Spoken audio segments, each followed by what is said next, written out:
Is it possible to exist without stress? No. Thinking about stress in terms of defeating it is beating the beast with the wrong stick. Stress is frequently handled as an unwelcome guest. Let us set the record straight. Stress is an inseparable part of life. Simplifying may some of the times be overwhelming. The sum of stuff you have in your life and the sum of things you have to do may be too huge a mountain to undertake. However, you don't have to simplify it all at once. Do one matter at a time, and take little steps. You'll get there, and have fun doing it. As a matter of fact, you are able to do small but important things today to begin living the simple life. Is it possible to exist without stress? No. Thinking about stress in terms of defeating it is beating the beast with the wrong stick. Stress is frequently handled as an unwelcome guest. Let us set the record straight. Stress is an inseparable part of life. Stress is what drives you. Stress gives you that push and motivation when, say, you're gearing up for an important exam, or working on a vital project, or going to give a significant presentation, or preparing to appear in a job interview. Stress, by and of itself, isn't bad. It turns good or bad depending on how you perceive it and how adequate you think you are to cope with it. Confronting stress is a skill and an art. If you prefer to live a happy and productive life, you have to learn how to cope with it. Stress is energy. If you do not process it the correct way, it will devour you. Coping with stress is a science. Anybody who prefers to live a happy and rich life needs to learn it. It's worth committing some time and effort to controlling something that has so many extensive consequences for the tone of our lives. Accompany me on this energizing journey, which can bring a modification in your life, and determine how you too can make your life stress-free or with significantly less stress. How come stress happens? Tension is an inevitable part of life. Your stress can develop out of any of the following three emotions. 1. Frustration. It's a state of dissatisfaction arising out of unrealized needs or unsolved troubles. It's characterized by feelings of tension or anxiety. For instance, you may be frustrated due to the very much deserved promotion that you didn't get, a disagreement with your boss, mounting up debt, or something as simple as arriving tardy to the office.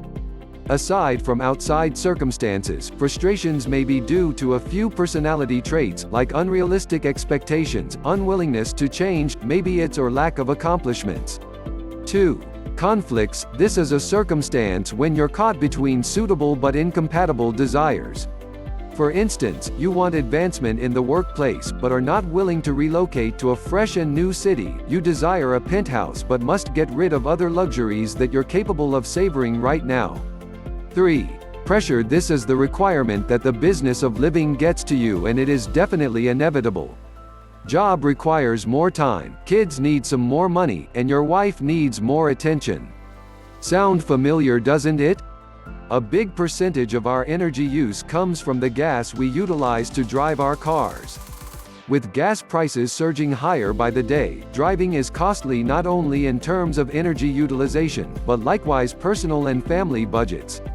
Bicycling makes a simple and healthy alternative to driving and may help save energy, which not only betters our country's energy use problem, but may also help you hold onto your income in the bargain. Decide which errands you execute close to home. A lot of our daily errands occur within a couple of miles for matters like grocery store shopping, dry cleaning and banking. You are able to easily execute these errands by bicycling rather than utilizing a car, which will preserve energy and add a little fresh air and physical exertion to your life in the bargain. You could bicycle to work. If you live within bicycling distance of your line of work, the advantages may be tremendous. You are able to avoid the tension of expressway commutes and furnish a good opportunity to better your health. What is more, the average American drops $3,000 a year to drive and keep up his car. You are able to save on these expenses by bicycling to your job. Encourage your small fries to bicycle. Rather than driving them wherever they require to go, let them pedal there. You are able to go with them to guarantee that they remain secure and ride home with them whenever they're finished. This works particularly well in reference to daily trips to school and assisting them in burning up excess energy on the way home. Search for local bicycle paths and scenic routes in your area. Bicycles may go into parks and additional spaces that cars cannot. By utilizing them as part of your ride to work or on errands, you are able to trim back substantially on travel time. Utilize bicycling in conjunction with public transportation systems. Subways, buses and train services are a fact of life in a lot of big cities, but even the finest won't take you 100% to your door.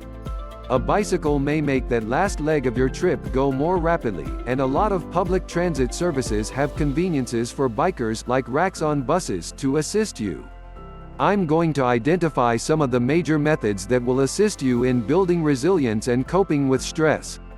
There are methods that someone can apply to bypass the mental and physical reaction to stress.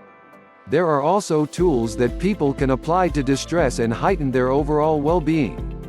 With the burst of concern in local food, consumers now have a lot of choices of products, labels, and ways to shop, so a lot of individuals are left questioning where to begin.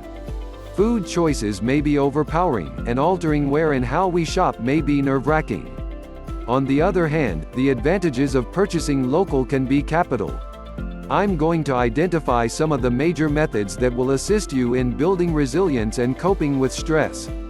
There are methods that someone can apply to bypass the mental and physical reaction to stress.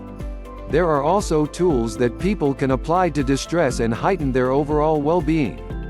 The methods named here can be divided up into two categories, as follows: 1. Relaxation methods and self-hypnosis. 2. Coping with stress exercise, music, meditation, massage. Self-esteem is a crucial factor in conquering stress. Determining that you are capable of meeting and conquering life's stressors is a good start in building self-esteem. Also, a crucial part of self-esteem is believing you're worthy of love and happiness.